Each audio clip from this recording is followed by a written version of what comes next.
मुहि व्यंग कवि अटे प्रभाकर रेमुणी बालेश्वर घर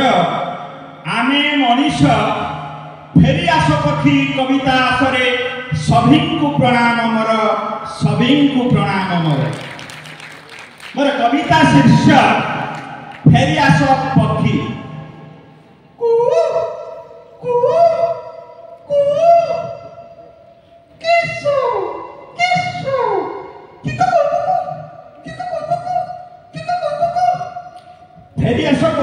फेरियास पक्षी विलंबरे डाक किया सहर जलुछि हृदय जलुछि जंगले लागिछि मिया फेरियास पक्षी विलंबरे डाक किया बेसहरा आदि सारा पक्षी कूल होइछु बासहरा बसा बांधिबाकू वृक्षर अभाव नाही टोपे जल धारा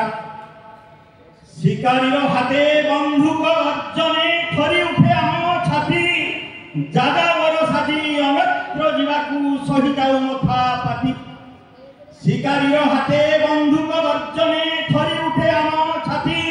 जादावर साजी अन्यत्र जीवाकू सही जाऊ मथा पाती काठ माफियांक दौरात्म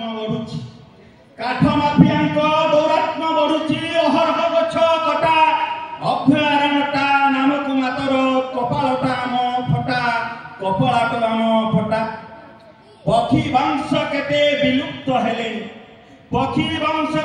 विलुप्त हेलेनी डडोट ओषा गुणा रौद्र तापसह दृष्ट जननाट करे बुद्धि बाट बणा बाया चढ़ेटी बांधु नाही बसा उच्च ताल गछ सिरे केते मनोलोभा दोलनटी तार मनकु हरण करे सात सपनत हलदी बसंत काउ कपत बणी कोइलीर कुहू शुभु नाही आउ पक्षी प्रवासी हेलेनी वृक्षरोपण रे देउना ध्यान किंतु वृक्ष दियो हानि विश्व परिवेश संतुलित आदि मिले नहीं टोपे पानी संकल्पनीय हे बुद्धिमता नर हेद आम भविष्यत फेरी को निश्चित आमे पक्षी कूल खुशी रे गाइबू गीत आमे मनीष ए नुआ संगठन मनीष पणिया भाव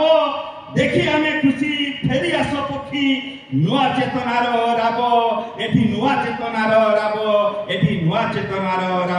जय जगन्नाथ।